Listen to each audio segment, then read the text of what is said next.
بسم اللہ الرحمن الرحیم۔ السلام علیکم ورحمۃ اللہ وبرکاتہ۔ محترم سامعین کرام، امید ہے آپ تمام دوست احباب اللہ تعالیٰ کے فضل و کرم سے خیریت سے ہوں گے۔ محترم سامعین، ہمارے ایک بھائی محمد ارسلان نے کومنٹ کیا ہے کہ میں قرض کی وجہ سے بہت زیادہ پریشان ہوں، گھر میں حالات بہت خراب ہو گئے ہیں، آپ سب بہن بھائی مل کر دعا کرتے ہیں کہ ہمارے گھر کے حالات ٹھیک ہو جائیں، قرض اتر جائے۔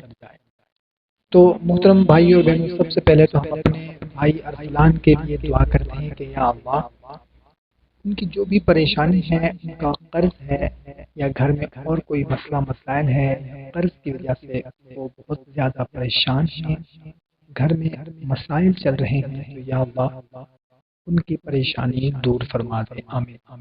بھائی اور بہنوں، جب بھی دعا کے لیے کوئی کہتا ہے تو سب آپ بہن بھائیوں سے گزارش ہے کہ اس کے لیے آمین کہہ دیا کریں، اور اگر آپ کا بھی کوئی ایسا مسئلہ ہے، پریشانی ہے، تو کمنٹ سیکشن میں لکھ دیا کریں، سب بہن بھائی مل کر دعا کرتے ہیں، کیا پتا کسی کا آمین کہنا ہماری پریشانی دور کر دے۔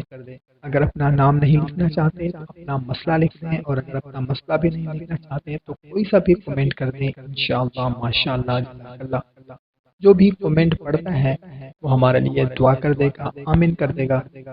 دعا ہے اللہ تعالی ہم سب کی تمام پریشانیاں دور فرمائے۔ بھائی اور بہنوں، آج کی ویڈیو میں آپ لوگوں کو حیرت انگیز وظیفہ بتانے لگا ہوں۔ اگر آپ چاہتے ہیں کہ آپ کا کوئی بھی کام نہ رکے، یا کسی ظالم کے ظلم سے خلاصی نصیب ہو جائے، یا پہاڑ جیسا قرض ادا ہو جائے، یا مقدمہ میں کامیابی نصیب ہو، غرض کوئی بھی ناممکن صورتحال درپیش ہو جائے، تو اول و آخر درود شریف پڑھیں 11 مرتبہ، اور اس کے بعد درمیان میں یہ چاروں اسم مبارک یا سبوح، یا قدوس، یا غفور، یا ودود، صرف 7 مرتبہ پڑھ کر دعا کریں۔ انشاءاللہ عز و جل یہ ایسا مجرب اور آزمودہ وظیفہ ہے کہ آپ کو پہلی ہی مرتبہ انشاءاللہ تعالی حیران کر دے گا۔ کوشش کریں کہ اس کو اپنے دوستوں کے ساتھ بھی لازمی شیئر کریں، تاکہ اس کے ساتھ کسی دوسرے کا بھی